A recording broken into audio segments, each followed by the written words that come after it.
Hello, hello, hello. It's Sunday. I'm CJ. It's Dick Week. We're talking all about dicks. I do really love how we love to accessorise. I think that that's a great way to sort of get around what can be really difficult times. When it comes to packing, the issues that I've got with packers, aside from anything else, is that, like, whose dick looks like that? For me, even if I do pack, unless you're spending, like, quite a hefty figure, you're gonna get something that looks like it's made out of cheaper plastic. It is, like, they look like that, and if you're lucky and you have a skin tone that matches, or it doesn't trip you up, then that's amazing. I wish that I was in that camp, really, to a certain extent, because I don't have that at all.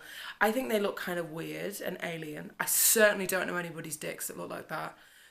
Like, the balls just kill me. They do. There's just something about the way that they are, like, attached to because this is what it looks like when you've got a pack. It's all very much like weighing up fruit. But, like, the balls are weird, and they're an odd shape, and then, like, they're all circumcised, but then there's that one that isn't, and then that one that isn't like uncircumcised in an uncircumcised kind of way. I also don't think I want to spend that amount of money on something that I'm not convinced is going to work, and that's the issue that you got with it, because, you know, like, there's no like, there's no like rent a dick scheme. There should be. Or like a try before you buy kind of, like, oh, you're gonna, because otherwise you're shelling out like quite a large amount of money. And my favourite thing is that, particularly if you're in the UK, a lot of them you're gonna have to pay customs charges on them, which, you know, I quite like the idea of going to liberate my dick from the post office, but yeah, I just feel like paying that amount of money and waiting that length of time to get something isn't going to do anything, or might in fact make my dysphoria worse. Just sounds like so much defeat in one day that I don't really want to have to deal with it. On the flip side, STPs, which are the standing to P devices, I like to call them, because I like the idea of having a device particularly down there. I think a device is always a good. Again, like, you know, the flip is that I like to pee standing up. I do. It just makes me feel better. It makes me giggle a lot when I've been drinking and I can pee standing up. I don't know why that should be. I mean, like, it's ridiculous, isn't it? The whole thing is, bodies are just so weird. Again, you know, for me, I've definitely gone more down the accessorizing route, rather than the I want this to look realistic route. Partly because I had a Mr. Venus. In fact, I've probably still got. The problem is that because I moved, and then I essentially had a box of dicks from where I've been trying things out, and then I put the box of dicks somewhere, and I can't work out. Essentially, in my flat somewhere right now, there is a box of dicks.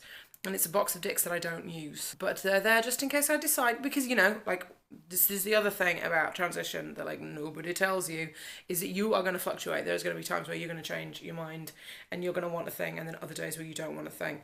And, you know, for the days when I quite literally want the thing, I have a box of dicks that I can select from. So I did have I think it's a Mr. Venus. I think that's the STP, which is a very odd, because it's very limp. So that you can essentially, you sort of Swiss roll the dick end of it and tuck it in, and then it can just, when you need to pee.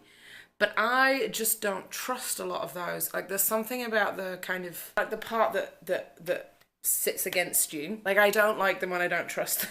There's nothing that's going to ruin a day faster than pissing on your very own self, is there? Apart from, like, maybe someone else pissing on you. But, you know, peeing on yourself is not something that anybody really wants to go through. So I went down the sort of, like, I think mine's a Shiwi, because they'll have these, like, super peppy names so that nobody's at all challenged by them. They're the ones that people really try to market towards anybody that used to go to music festivals.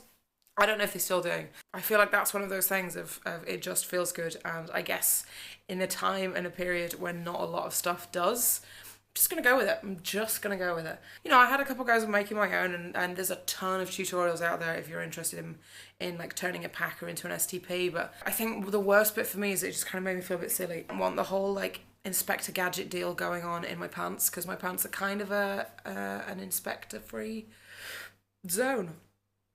Yeah. And so, you know, if you can and you can afford to and you can try and like try different packers and STPs and that kind of thing, then that's great, awesome, good, cool. But I guess I have a plea. I guess I have a plea to anybody in the UK right now who has any form of aptitude for this stuff.